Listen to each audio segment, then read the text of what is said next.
Hello, and welcome to the first year of WWE's ECW, the show where we take a look back at the first 52 episodes of WWE's re-envisioning of Extreme Championship Wrestling. To kick off episode 36, we get a recap from the recent No Way Out pay-per-view, where champion Bobby Lashley defended his ECW world title against SmackDown superstar Mr. Kennedy. No, wait a minute, that's not right. Mr.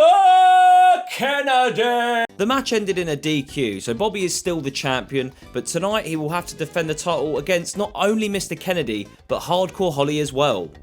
Elijah Burke, Marcus Corvon, Matt Striker and Kevin Thorne, aka The New Breed, make their way down to the ring for the start of episode 36. Burke gets on the mic and says, last week it wasn't an act of divine intervention that defeated the ECW originals, it was pure brutality, pure skills and pure brilliance.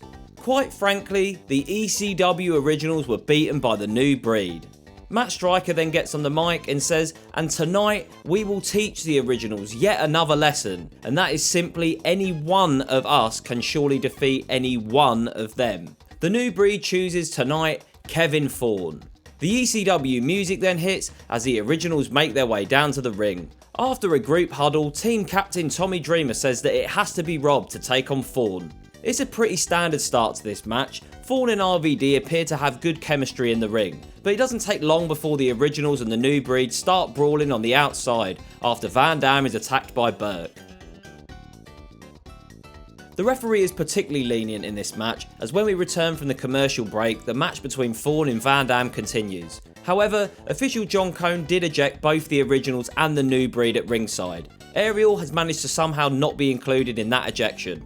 The rest of this opening bout was decent and entertaining. Despite Ariel's few attempts to help Thorne out, including sending RVD crashing down on his bollocks at one point, it's a standard day at the office for Van Dam as he finishes the match with a 5-star frog splash to pick up a win for the originals. We're informed by our commentary team that coming up after the commercial break, we have a Money in the Bank qualifier between ECW's own CM Punk taking on Raw's Johnny Nitro. It's then the obligatory Snitsky vignette, even though he's already debuted on the brand, and we will probably see him kick someone's ass later. I don't mind though, they're good promo videos, better than that Shannon Moore crap we had a long time ago.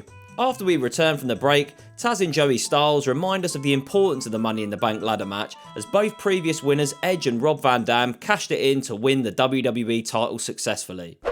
Straight Edge Phil then makes his way to the ring to take on Monday Night Raw's Johnny Nitro, who is accompanied by the new Women's World Champion, Melina. This match is all Punk to begin with as he batters Nitro around the ring like a rag doll. Eventually Nitro turns things around when he catches Punk with a massive kick off the ropes, which makes Melina scream like a banshee. Nitro now remains in firm control of the match thanks to that earlier kick.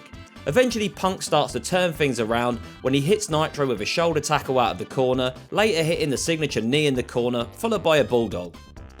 Punk then hits a backbreaker, goes for the cover, but only gets a 2. After a distraction from Melina, Nitro takes advantage and hits Punk with an impressive kick whilst Phil is suspended between the ropes.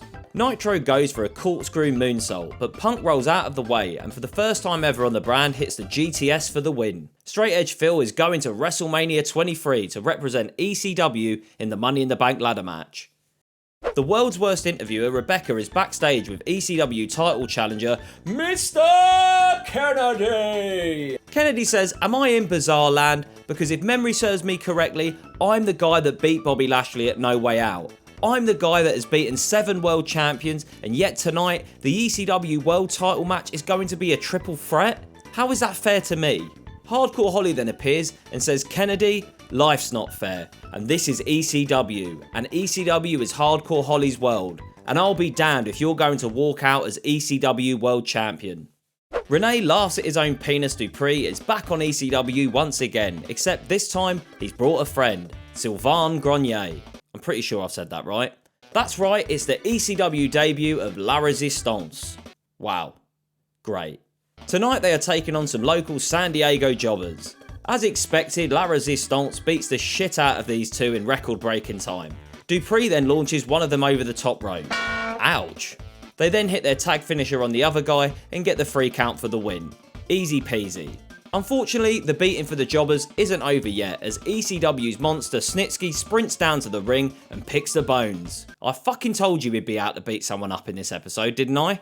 I can't help but feel this would have been way funnier if they debuted La Resistance just to get their asses kicked by Snitsky after their victory. They did shit themselves when he run down to the ring. What do I love more than professional wrestling, you ask? Dancing, mate, and fit birds. Well, as it turns out, I'm in luck because the hot totty trio of Brooke, Layla and Kelly are here for our regularly scheduled spicy dance interlude. The big question, of course, is Kelly going to do her backflip for the 3rd week in a row to make up for her piss poor dance skills? Of course she is. She actually does a double backflip. Fair play, that looks impressive, I'll give her that one. And the crowd goes mild after that performance.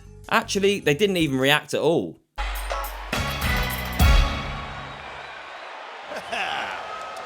I mean, it is probably the reaction that this segment deserves to get, i.e. no reaction. Even after that lack of applause from the crowd, my money is on Extreme Expose being back again same time next week.